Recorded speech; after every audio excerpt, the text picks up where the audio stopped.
तयम्मुम करने का सुन्नत तरीका दारक़ुतनी वॉल्यूम 1 पेज नंबर 181 पर हदीस पाक। हज़रत सैयदना जाबिर रज़ियल्लाहु ताला अन्हु कहते हैं कि रसूलुल्लाह सल्लल्लाहु ताला अलैहि वसल्लम ने फरमाया कि तयम्मुम 2 ज़रबें हैं, एक ज़रब मुँह के लिए, एक ज़रब दोनों हाथों के लिए कोहनियों तक। यानी जब इंसान तयम्मुम करे तो पहले अपने दोनों हाथ जो है ऐसे ज़मीन पर मारे, फिर ऐसे करके झाड़ ले। ये जो फरमाया हदीस शरीफ ने कि एक ज़रब मुंह के लिए, तो फिर ये दोनों हाथ जो है ऐसे, जो बाल जहाँ पेशानी से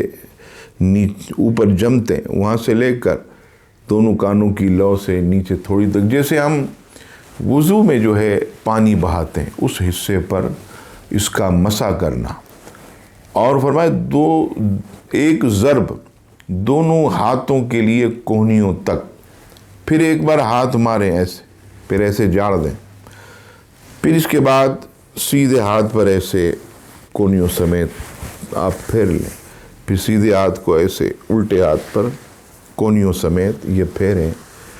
ये इमाम हाकिम फरमाते हैं कि ये रिवायत सही है। इमाम दारक़ुतनी ने इसके रावियों को सिका कहा, इमाम बैहकी ने इसकी सनद को सही कहा, और इमाम दारक़ुतनी ने हज़रत इब्न उमर से इसे रिवायत किया